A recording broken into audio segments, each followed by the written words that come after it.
morning, everybody. How goes it? It is Saturday morning. I'm just going to do a quick chat video to upload on Sunday.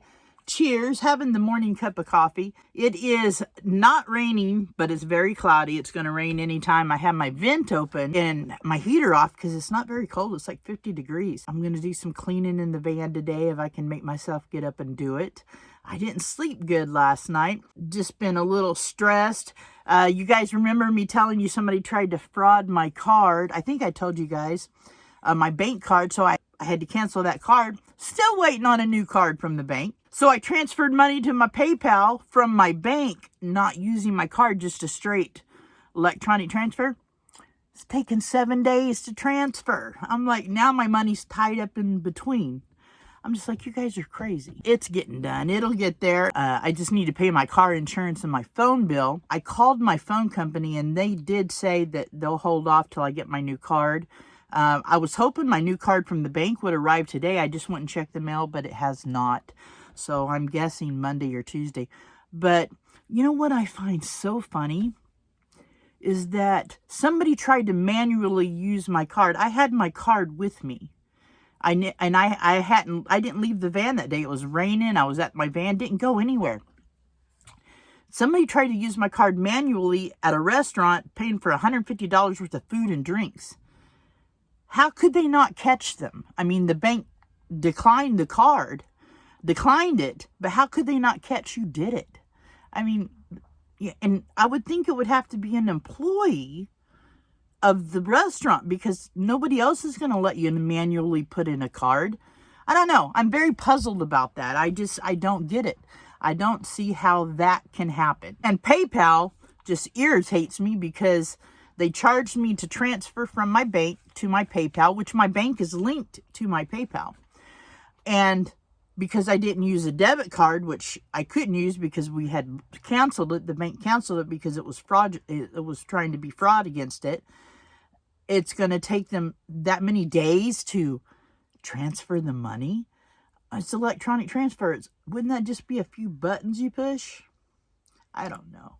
I just think it's all a ripoff. I thought we would talk a little bit today. I'm going to aim the rest of this video at new van lifers. You know, give you guys some tips and tricks to starting out in van life that I've learned through my experience and through watching other YouTubers, van lifers, especially like Chrome, Maddie Van Halen, Adventuring with Amanda. All those channels, I've learned so much from just watching them. You know, if you're wanting to get into van life and, you know, you can't buy a Sprinter van built out or a van that's already built out, and go back and watch Van City Van Life's first videos. I thought the dude was crazy when he was building out. The first video I seen of him is when he was putting a bed in his van. He just built the bed out of 2x4s, gave up this nice apartment.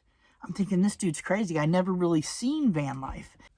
Dude, it worked out perfect for him. He has great tips and tricks. If you go back and watch him from the beginning, great tips and tricks. And the two best things I've ever heard him say about van life is just do it. You know, quit thinking about it and do it. And the second thing is live in it before you build it out, so you know what you need, where you need it in the van. I think that is some of the best advice I've ever heard when it comes to van life, is live in it before you build it out. Now, if you go look at Maddie Van Halen's van, his van is done very nice too, and how he did his cabinets and stuff. Go check it out. It does not take a lot of money to make your van livable on the inside. You don't have to have a refrigerator. I went 2 years without a fridge in my van.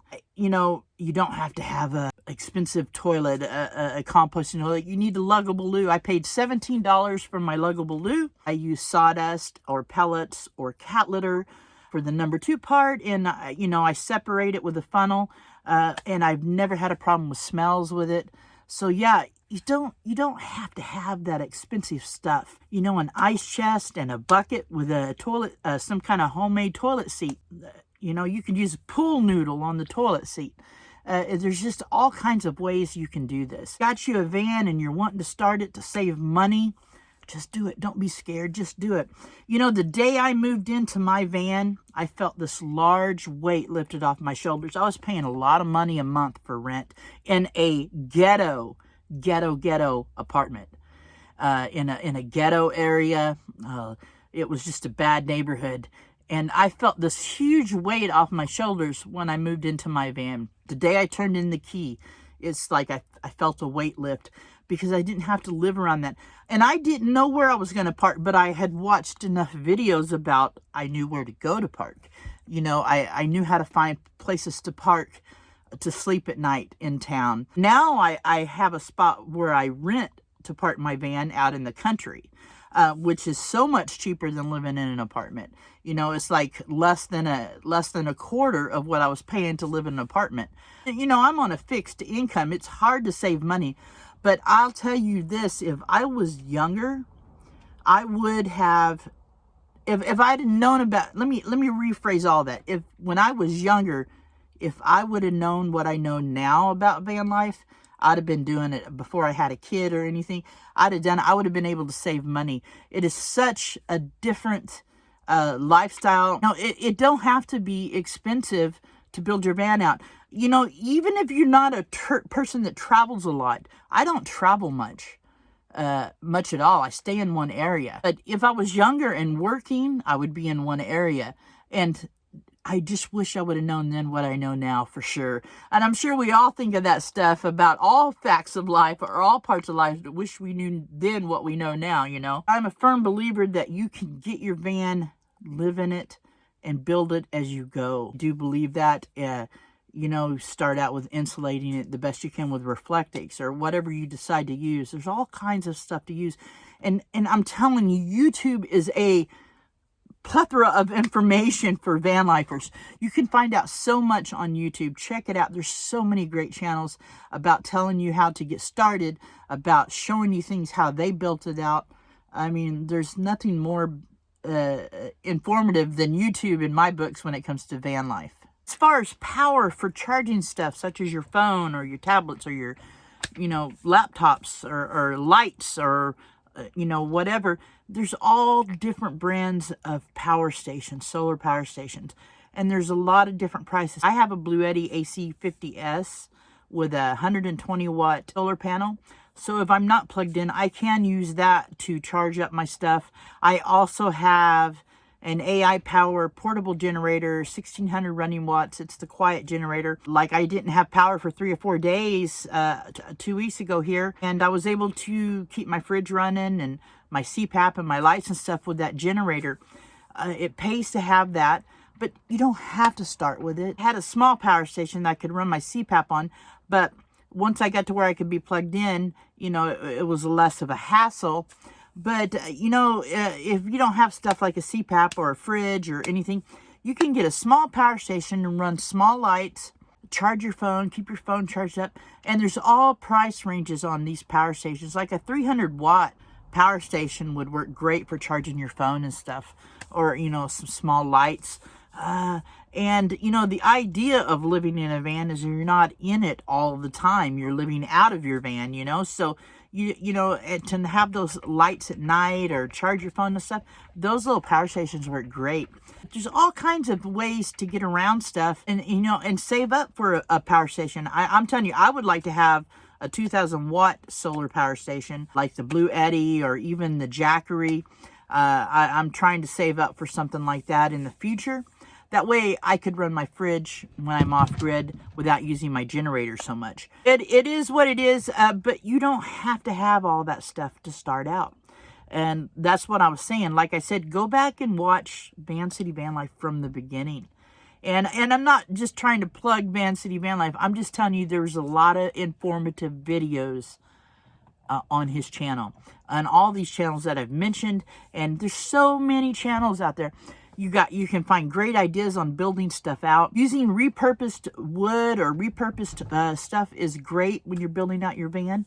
You know, there's so much you can do. You can use plastic cabinets if you need to. You know, plastic drawers, like those Rubbermaid drawers.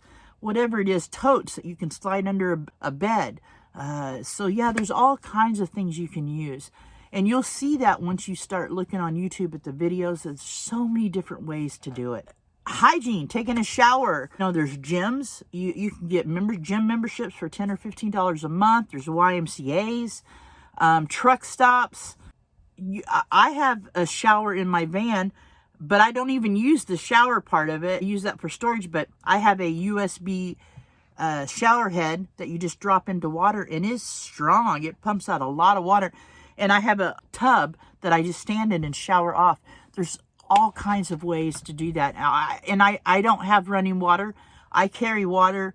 I have 3 7-gallon containers that hold water. I use that for whatever I need. I fill those up. I'll heat water up in a pan, put it in a 5-gallon bucket, drop that shower head in there, and take a shower, standing in my little metal tub. I mean, there's all kinds of ways to do that. But like I said, truck stops, YMCAs, gyms, rec centers, you can find a shower. You can be clean.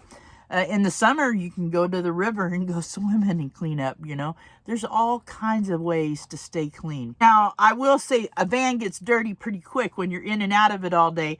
So you do a lot of cleaning.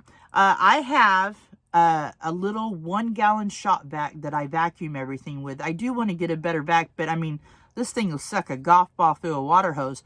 But I would like to get like a Dyson's little handheld vac. I think those work great, and they're less, you know, take up less room.